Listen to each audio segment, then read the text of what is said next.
नमस्कार, मेरा नाम ज्ञानेश्वर है और आप देख रहे हैं लाइव सिटीज। देखिए, मुजफ्फरपुर शूटआउट मामले में बड़ी खबर सामने आ रही है और खबर यह है कि वकील साहब को भी गिरफ्तार कर लिया गया है। किस मामले में? मुजफ्फरपुर शूटआउट 21 जुलाई की रात को हुआ था, जब मुजफ्फरपुर के सबसे चर्चित और विवादास्पद प्रॉपर्टी डीलर आशुतोष शाही की हत्या कर दी गई थी।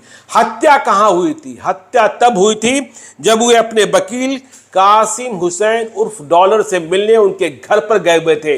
देखिए, आशुतोष शाही एक ऐसे प्रॉपर्टी डीलर या यूं कहें कि मुजफ्फरपुर के अकेले ऐसे शख्स जो बुलेट प्रूफ गाड़ी में चलते थे, लेकिन उन्हें भून दिया गया घर के भीतर घुसकर वकील साहब के घर में, और उनके 2 बॉडीगार्ड भी मारे गए। तो अब मुजफ्फरपुर के सीनियर एसपी के द्वारा स्पष्ट किया गया है कि इस मामले में जो एफआईआर दर्ज हुई है, जो पत्नी है आशुतोष शाही की, दीपंदिता, उन्होंने वकील साहब को भी अभियुक्त बनाया, मंटू शर्मा और गोविंद व अन्य के साथ साथ यह भी कहा कि ये जो वकील साहब हैं कासिम हुसैन उर्फ डॉलर, इन्होंने ही अपने घर पर मेरे पति को बुलवाया और हत्या कर दी। यह दूसरी बात है कि वकील साहब को भी गोली लगी हुई है हाथ में और पैर में, लेकिन जिस तरीके से गोलियों की बरसात वहां हुई थी, इसमें इनका बच जाना संदेह पैदा कर रहा था। खैर, चलिए, ये सलामत रहे।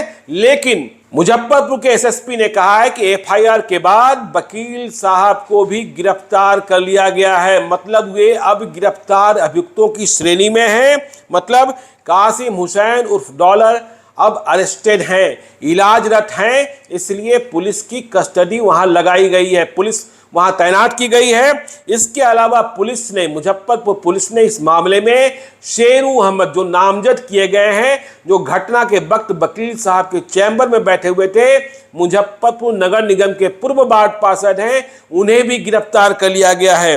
विक्रांत कुमार शुक्ला उर्फ बिक्कू शुक्ला, जिसे मंटू शर्मा, गैंगस्टर मंटू शर्मा का करीबी माना जाता है, उसे भी गिरफ्तार कर लिया गया है। तो देखिए, 6 लोग नामजद किए गए। आपको नाम पता ही है, मंटू शर्मा, गोविंद कुमार, रनंजय ओंकार सिंह और विक्रांत कुमार शुक्ला उर्फ बिक्कू शुक्ला, वकील कासिम हुसैन उर्फ डॉलर, शेरू अहमद।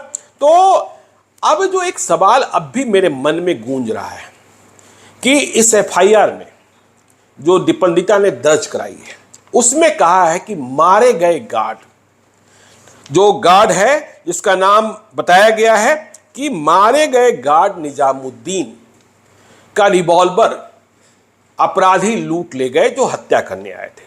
देखिए, रिवॉल्वर लूटने की बात तो समझ में आती है, लेकिन साथ में यह भी कि मोबाइल भी लूटकर हत्यारे ले भागे। मोबाइल आखिर क्यों लूट ले गए हत्यारे? देखिए, इस बात को भेदा जाना आवश्यक है कि आशुतोष शाही का सुराग किसने दिया।